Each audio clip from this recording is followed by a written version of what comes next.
অচল রিয়াদে শেষ পর্যন্ত অবিচল অটল। অনেকেই তার ক্যারিয়ারের শেষ দেখে ফেলেছিলেন, বলেছিলেন বুড়ো হয়ে গেছে, তার আর চলবে না।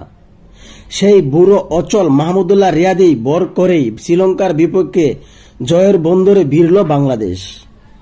বেশ কিছুদিন ধরে বুতা হতে থাকা বাঘের নখ শেষ পর্যন্ত খানিকটা শক্তি নিয়ে আঁচড় কেটে দিল সিংহের গায়ে। ম্যাচ শেষে কোচ চন্দিকা হাথুরু সিংহের সঙ্গে হাস্যোজ্জ্বল ছবিও একটা ভিন্ন বার্তা দেয়। ইস্পাত সম মানসিকতার কোচ সিংহের হাতুর দুর্নাম বেশ পুরনো।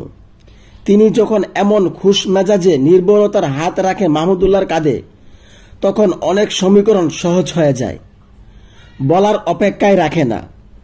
৩৮ বসন্ত পার করা এই ব্যাটার এখনো দলের অন্যতম কাণ্ডারি, যার উপর ভরসা করা যায়, আস্থা রেখে ডাক আউটে বসে চুমুক দেওয়া যায় কফির মগে। শ্রীলঙ্কার বিপক্ষে মাত্র ১৬ রানের ইনিংসকে এক দেখায় খুব গুরুত্বপূর্ণ মনে নাও হতে পারে, কিন্তু যারা ভোরে ঘুম থেকে উঠে ডালাসের ম্যাচে চোখ রেখেছিলেন তারা অন্তত জানেন এই ১৬ রানের মাহাত্ম্য।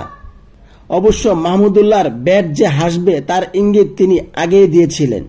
প্রস্তুতি ম্যাচে ভারতের বিপক্ষে যেখানে বাংলাদেশি ব্যাটাররা উইকেটে আসা যাওয়ার মধ্যে ছিল, সেখানে তিনি করেছিলেন ৪০ রান।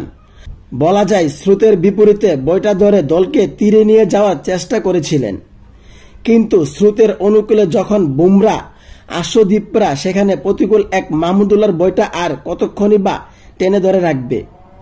বিশ্বকাপে সুপার ৮-তে পৌঁছাতে এখনো সামনে বড় বাধা আছে কয়েকটি।